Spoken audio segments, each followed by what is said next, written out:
السلام علیکم ورحمۃ اللہ وبرکاتہ۔ والدین کی دعا زیادہ قبول ہوتی ہے۔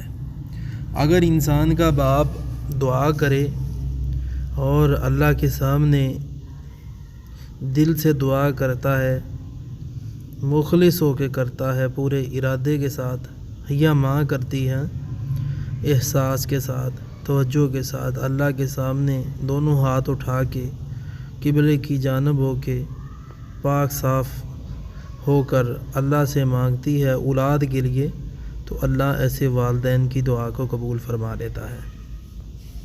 کیونکہ ماں باپ ایک ایسی ہستی ہیں جو اولاد کے لیے بہت ہی فائدہ مند ہیں۔ ماں باپ کی جب تک دعائیں انسان کے پیچھے رہتی ہیں، ہوتی ہیں، تو انسان ہر جگہ پہ کامیاب اور کامران ہوتا چلا جاتا ہے۔ جب ماں باپ کی دعائیں بند ہو جاتی ہیں تو انسان ناکام ہوتا ہے، پریشان ہوتا ہے۔ تو اس لیے دنیا میں کے اندر رہتے ہوئے ماں باپ سے دعا بھی کروانی چاہیے، اس کے ساتھ ساتھ کام ایسے کرنے چاہیے کہ والدین خود دعا دیں، کام ایسا ہو کہ والدین دیکھ کے خوش ہو جائیں، اور بعد میں جو زندگی میں انسان سوچتا ہے کہ کاش میرے آج ماں باپ زندہ ہوتے اور مجھے دیکھتے اس حالت میں اور اس جگہ پہ اور اس مقام پہ، اس شان و شوکت پہ، تو آج ہی دنیا کے اندر ایسے کام کر جائیں کہ ماں باپ خود بخود دعا دیں۔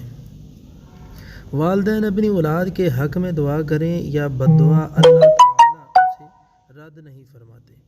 یاد رہے کہ اس سے مراد وہ دعا ہے جو قصد اور ارادے کے ساتھ کی جائے، ورنہ والدین چھوٹے بچوں کو ان کی شرارتوں سے اکتا کر جو کبھی کبھار کہہ دیتے ہیں کہ تو مر جا، تیری ٹانگ ٹوٹ جائے، ایسے الفاظ قبول نہیں ہوتے۔ اجتناب کرنا چاہیے جملوں سے۔